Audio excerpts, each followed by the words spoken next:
So how long was it before Fast Times Yeah. kind of bit you and said, okay, it's time to do this? I started asking for film assignments from Rolling Stone towards the end of like a big run that I had from 15 to 22.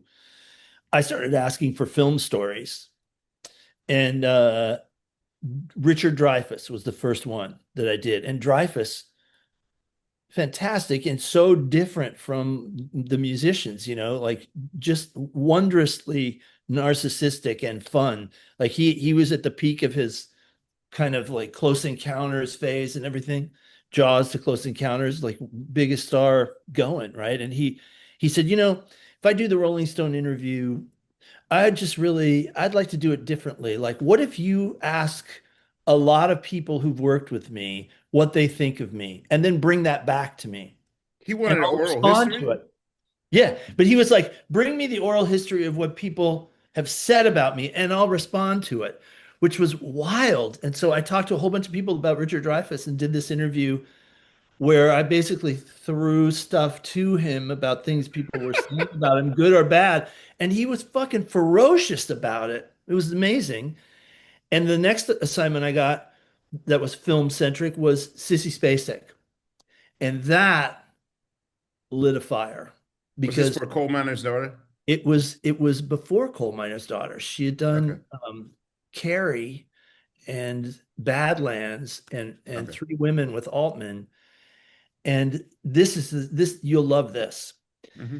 So they say Annie Leibovitz is going to come with you to Quitman, Texas. You're going to see Sissy in Quitman, Texas, where she's visiting her hometown and her mother. And so I get there with Annie, who is, a titan of photography. So that was a big deal to be hanging with Annie in Texas. And we show up to see Sissy, and Sissy goes, I got to ask you to come with me. I got a little adventure I have to go on. They're trying to get me to play Loretta Lynn in this movie called Coal Miner's Daughter. And I can't do it. I'm not going to do it. It doesn't feel right to me. But can you come with me to, I think, New Orleans, maybe? And we're going to go to a Loretta Lynn concert. And it's going to be a little rough for me because I'm going to have to, turn her down. But we'll go. Want to go with me? And so we all went to a Loretta Oh, Lynn show. yeah. And Ahmir, I got to tell you, Sissy boards the bus where Loretta is with her husband, Dew, brings Annie and me with her. I think Loretta Lynn closed Sissy Spacek in about 12 minutes. She was so classic and big and a big character and so warm. And then she goes on stage and starts doing this show, and Sissy is like already putting the performance together. And so she left committing to the show, to the part that night. And I just got She's trying to back out of it, and so excited. And that rhythm of how it worked, and it was so hands-on, in a with material and discussing characters and all that stuff. The fuse was lit. And then I found somebody who I knew who was a rock manager, Art Linson. I don't know if you ever met him. He managed Nils Lofgren and Nils's group Spin or Grin. I'm sorry, Grin. And the label was called Spin Dizzy that Mhm. Art ran. So I knew Art, and Art started to be a presence in the movie business, producing Jonathan Demme. And Universal, like, kind of picked up an option on Fast Times the book and gave it to like their resident rock-ish guy, Art. And Art loved the book and said, you know what? I'm going to teach you how to write a screenplay. You're the cheapest person we could find to do this. And if we make it cheaply, we might be able to sneak this movie through. And that was Fast Times. Wow. I Okay. know. So it really was all because of rock journalism in a way that Art said, I'm going to teach you. Well, I'm still stuck on the fact that you were there at the impetus of, you know, of the 70s movie canon that I remember.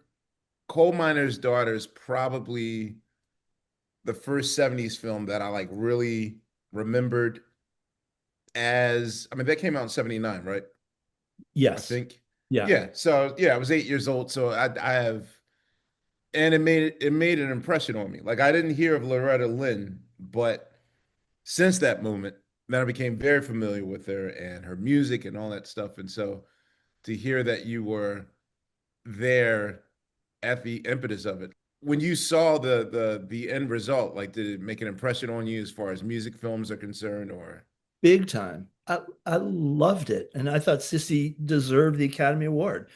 She's amazing in it. She's not pushing, she's not trying. She just is it. And I went back and checked that movie out not too long ago, just kind of wanting to look at the so-called biopic biopic? I liked. And that was definitely top five and Buddy Holly story and stuff. But check it out. Check out Coal Miner's Daughter sometime.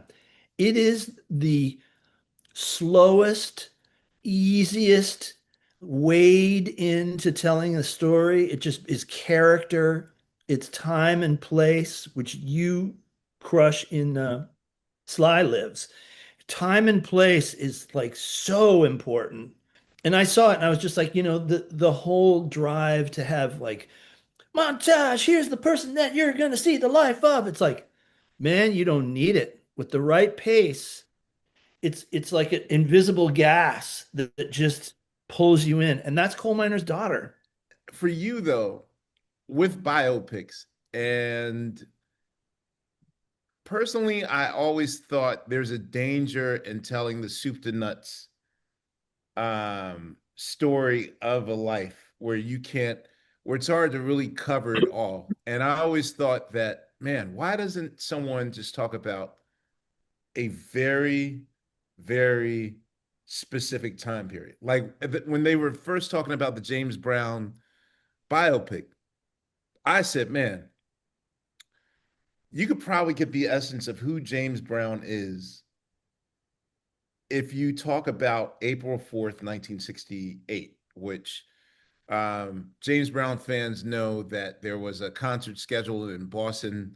It might be the 5th, the day after, but this is right after Martin Luther King is assassinated. And every city in America is in civil unrest, and there's riots everywhere. And the mayor of Boston's like, Mr. Brown, if you give us permission to broadcast this on television, I think this will keep people in the house and watching you instead of destroying Boston. And sure enough, James Brown saved Boston because there were no riots that night because everyone Yeah. was in watching. And, he had his concerns too. Like, wait a minute. So I got to give a twice as long performance. You're broadcasting me. You're not paying me extra money. Like, he's the business part of James Brown's at work.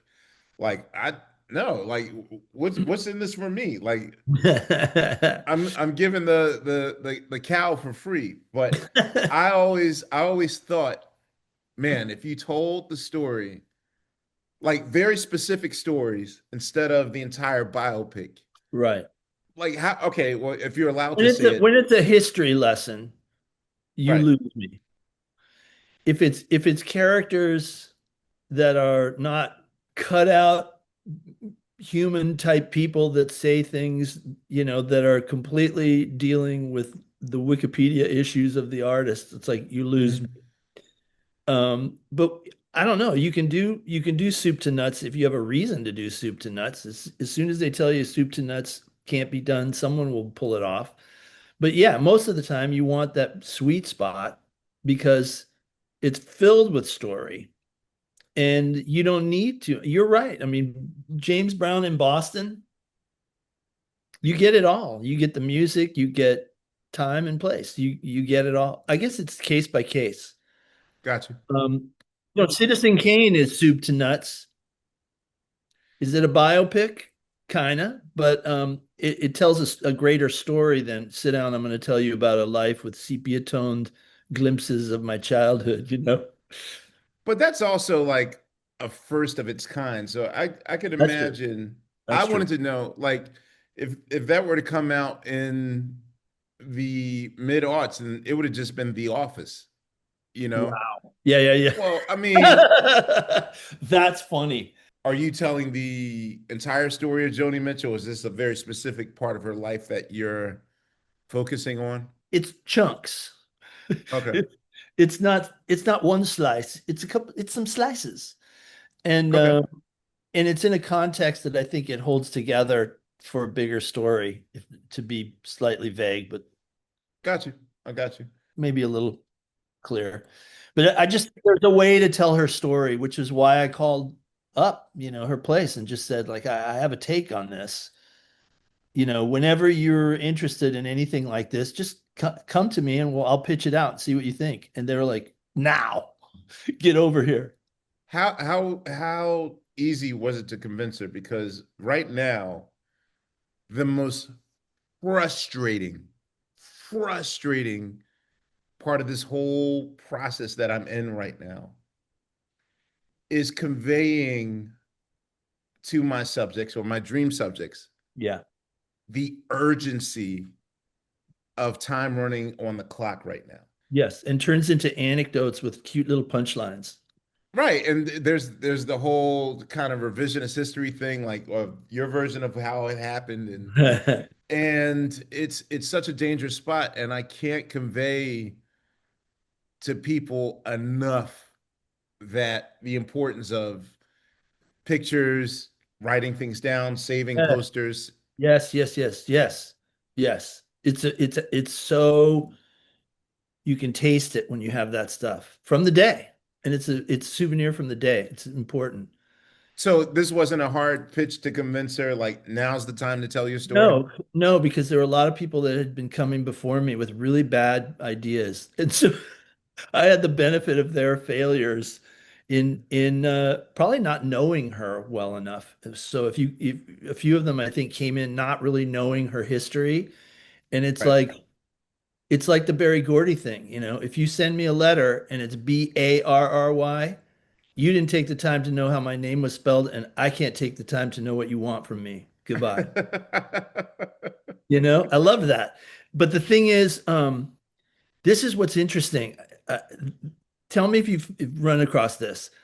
Okay. Success creates eight different viewpoints and people raising their hands and say, it was me, it was me, it was me, it was me. And and the memory does morph into a different thing, and it's everybody kind of disagrees because they're trying to take credit for a success. A failed project, the memories are perfect because they're all about who to blame for it. Point the And so finger. the Right, right. memories are dead on. It's not Rashomon. It's like they pretty much figure that it's one person and one decision, and they're really clear about it. So success breeds all the, conflicting accounts unless you have the stuff from the day. Well, when you mentioned Dreyfus and the oral history part of it all, personally, I am a fan of oral histories only Me because too. when the subject is given the task of telling the story, it's their version of it's their nuanced version of the story. Yeah. And for me, I always enjoy it more when it's 8 or 9 different takes from different points of view of the same story.